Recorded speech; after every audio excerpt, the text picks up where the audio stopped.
नमस्कार दोस्तों, कैसे हो आप लोग। लाइफ चेंजिंग यूट्यूब चैनल में आपका बहुत बहुत स्वागत है। हम आपके लिए बेहतरीन से बेहतरीन मोटिवेशनल कहानियाँ लाते रहते हैं। दोस्तों, आज हम आपको 26 जनवरी के बारे में बताने जा रहे हैं। मेरा आपसे निवेदन है कि कहानी के अंत तक हमारे साथ बने रहना। तो चलिए शुरू करते हैं।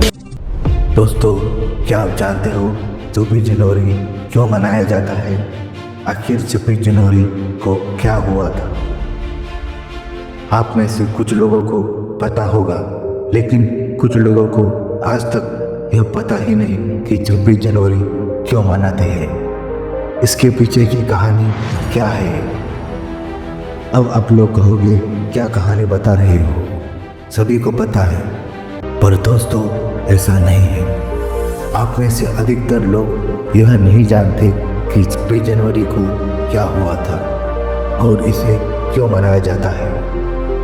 अगर आपको यकीन ना हो तो अपने आंखों से देख लो। कि कल 26 जनवरी है, तो 26 जनवरी यानी गणतंत्र दिवस। हम लोग इसको क्यों सेलिब्रेट करते हैं? क्योंकि इस दिन हमारा देश आज़ाद हुआ। हम लोग गणतंत्र दिवस क्यों मनाते हैं? इस दिन हमारा देश आज़ाद हुआ। गणतंत्र दिवस को हमारा देश आज़ाद हुआ, मतलब इस दिन हमारे देश को पूर्ण तरह से आज़ादी मिली। तो आप लोग सुन रहे हैं 26 जनवरी। संविधान लिखा किसने? शायद गांधी जी बनाए थे। हमारे देश का संविधान गांधी जी ने लिखा था। भाई साहब का ऐसा कहना है। लागू हुआ था शायद। आपका क्या कहना है? हम लोग को फ्रीडम मिली थी। फ्रीडम मिली। देखो, वैसे एक यूट्यूबर लोगों को सवाल पूछ रहा है और बदले में उनका जवाब सुनो। लेकिन मैं तो गणतंत्र। तो देखा आपने, आजकल की युवा पीढ़ी को 26 जनवरी पता ही नहीं। और हाँ, 26 जनवरी कोई काल्पनिक कहानी नहीं बल्कि हकीकत है, जो आज हम आपको लाइफ चेंजिंग यूट्यूब चैनल की मदद से आपको बता रहे हैं। तो चलिए शुरू करते हैं। 15 अगस्त 1947 के दिन देश को आज़ादी मिली थी, इसलिए इसे स्वतंत्र दिवस या इंडिपेंडेंस डे के रूप में मनाया जाता है। यह तो आपको पता ही है। जब हमारा देश अंग्रेज़ों की गुलामी से 15 अगस्त 1947 में आज़ाद हुआ, तब हमारे देश के कई लोगों ने कुर्बानी दी और हमारे देश को अंग्रेज़ों से आज़ाद करने में कई महान लोगों ने अपना बलिदान दिया। आज़ादी के पहले हमारे पास कोई कानूनी तरीके से देश को चलाने वाला संविधान नहीं था। उस जमाने में लोग कम पढ़े लिखे थे, इसी वजह से अंग्रेज़ों ने उनका कानून और सवर्णों ने मनुस्मृति को ही देश में चलाने की साजिश की। लेकिन आज़ादी के बाद उस समय की सरकार कांग्रेस को पता चला कि इस देश में हमारा खुद का कानून और नियम से यह भारत देश चलना चाहिए। लेकिन भारत का संविधान आखिर लिखेगा कौन? यह एक चिंता का विषय था, क्योंकि उस समय इतना कोई पढ़ा लिखा अफसर नहीं था जो भारत का संविधान लिख सके। लेकिन तभी उस समय की सरकार को पता चला कि एक ऐसा व्यक्ति है जो लंदन से पढ़कर आया है। वह संस्कृत से लेकर हर भाषा में पारंगत है और कम समय में बहुत सारे डिग्री भी उनके पास है। वह है महामानव बोधिसत्व डॉक्टर भीमराव रामजी अम्बेडकर। संजोग की बात है कि मिस्टर जयकर ने संविधान सभा से इस्तीफा दे दिया है। बॉम्बे लेजिस्लेटिव कांग्रेस पार्टी चाहती है आप सीट संभालें। आप स्वीकार करेंगे? 20 साल जहर उगलने के बाद कांग्रेस मुझे संविधान सभा का भार सौंपना चाहती है। क्या आपके लोग मुझे चैन से काम करने देंगे? देश आज बहुत ही कठिन परिस्थिति में से गुजर रहा है। उसे आपकी जरूरत है।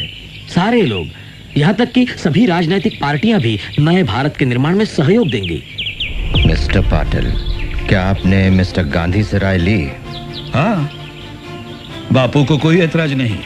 कानून मंत्री कौन होगा जवाहर? और संविधान की जिम्मेदारी? संविधान के लिए हम दुनिया भर के विशेषज्ञों की राय ले रहे हैं। दुनिया भर के?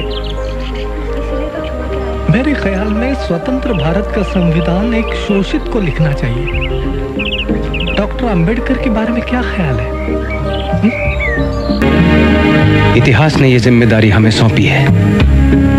हम की बात करें। आप जानते हैं कि आपको मैंने यहां क्यों बुलाया है? मैं चाहता हूं कि आजाद हिंदुस्तान की राष्ट्रीय सरकार में आप शामिल हों। आपको मंजूर है? ये सब इस बात पर निर्भर करेगा जवाहरलाल कि कौन सा विभाग मुझे। कानून? वह काम तो काफी होगा ना? बहुत है, फिक्र मत कीजिए। कई नए कामों को कानूनी जामा पहनाना है। हाँ, हिंदू कोड बिल जो कि अधूरा पड़ा है, नहीं? उसका फैसला भी हमें जल्दी करना है। मैं खुश हूं, हम साथ काम करेंगे। और डॉक्टर बाबा साहेब अम्बेडकर जी को भारत का संविधान लिखने का प्रस्ताव दिया गया और उनको संविधान सभा का अध्यक्ष नियुक्त किया गया और उनके ऊपर भारत का संविधान बनाने की जिम्मेदारी दी गई। ये संविधान सभा गंभीरतापूर्वक और दृढ़ निश्चय के साथ हिंदुस्तान को स्वतंत्र गणराज्य। हालांकि संविधान सभा में और भी कई लोग सभासद थे जिन्होंने डॉक्टर बाबा साहेब अम्बेडकर जी का साथ दिया। उसके बाद भारत गणराज्य का संविधान 26 जनवरी 1949 को बनकर तैयार हो गया। इसीलिए हमारे देश में हर साल 26 नवंबर को संविधान दिवस मनाया जाता है। दरअसल इस दिन 1949 में भारत का संविधान अपनाया गया था। संविधान को बनाने में संविधान सभा के सदस्यों को 2 वर्ष 11 महीने और 18 दिन का समय लगा। एक ऐसा संविधान जो धर्मनिरपेक्ष, लोकतंत्र और सबको एक समान मानने वाला दुनिया का सबसे बड़ा और सबसे अच्छा संविधान बना। इसकी तारीफ आज भी कई देशों के लोग करते हैं।